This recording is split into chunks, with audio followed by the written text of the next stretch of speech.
কারো কাছে, পৃথিবীর কোন সৃষ্টির কাছে যাররা পরিমাণ কিচ্ছু পাওয়ার আশা করবেন না।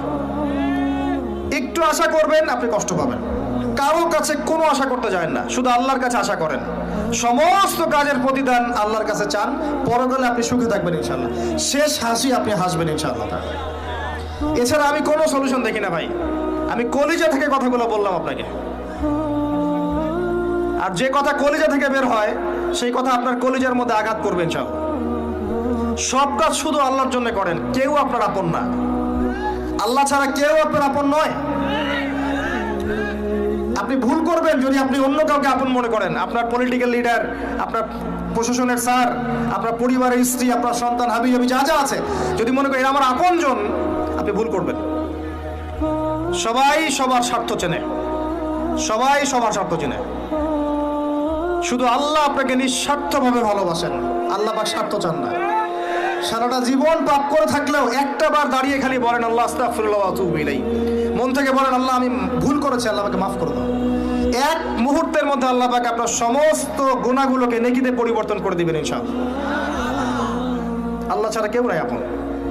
আল্লাহর জন্য খালেস করে ফেলেন নিজেকে, তার দিনের জন্য চেষ্টা করেন। তার দিন আজকে অবহেলিত, তার দিন আজকে অপদস্থ। সারা বিশ্বের বুকে আজকে মুসলিমরা নির্যাতিত, নিপীড়িত। দিনকে এগিয়ে নেওয়ার জন্য কিছু করেন। আপনার ক্ষুদ্র ক্ষুদ্র প্রচেষ্টা ইনশাআল্লাহ আগামী দিন ইসলামের বড় বিজয় নিয়ে আসবে। দিনের জন্য খালেস করে ফেলেন নিজেকে। আপনার সময় আছে এখন, জ্ঞান অর্জন করেন, জ্ঞান অর্জন করেন, পড়াশোনা করেন, আলেম ওলামার কাছে গিয়ে ক্লাসিক্যাল বইগুলো পড়েন, প্রজেক্ট রেডি করেন, দাওয়াতি কাজ করেন, বই লিখেন, বক্তব্য দেন, দিনের জন্য করেন। আপনাকে আপনার দুনিয়া আল্লাহ গুছিয়ে দিবেন ইনশাআল্লাহ। দুনিয়া আল্লাহ গুছিয়ে দিবেন ইনশাআল্লাহ। আপনি দিনের জন্য খালেস করে ফেলেন নিজেকে, আল্লাহর দিনের হয়ে যান। এবং দুনিয়া যে কাজগুলো করবেন শুধু আল্লাহ সন্তুষ্টির জন্য করবেন, কারো কাছে কিচ্ছু পাওয়ার আশা করবেন না। দেখবেন ইনশাআল্লাহ আপনি সুখে থাকবেন।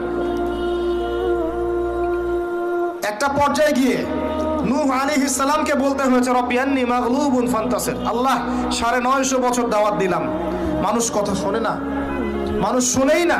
950 বছর দাওয়াত দিলাম, আল্লাহ আমার পরিবারের লোকও কথা শোনে না। আল্লাহ আমি পরাজিত, তুমি আমাকে সাহায্য করো। একটা পর্যায়ে গিয়ে লূত আলাইহিস সালামকেও তার স্ত্রী সন্তান ছেড়ে চলে যেতে হলো। একটা পর্যায়ে গিয়ে ইব্রাহিম আলাইহিস সালামকে তার বাবাকে ছেড়ে চলে যেতে হলো। একটা পর্যায়ে গিয়ে আসহাবুল কাহফকে সমাজ থেকে চলে যেতে হলো দূরে। একটা পর্যায়ে গিয়ে মুহাম্মদ সাল্লাল্লাহু আলাইহি ওয়াসাল্লামকে হিজরত করে চলে যেতে হলো, সাথে কেউ ছিল না। আল্লাহর জন্যে ভালোবাসা, আল্লাহর জন্যই বিচ্ছেদ। ইতিহাস তাদেরকে ভুলে যায় নাই। তো একটা পর্যায়ে গিয়ে মানুষ যখন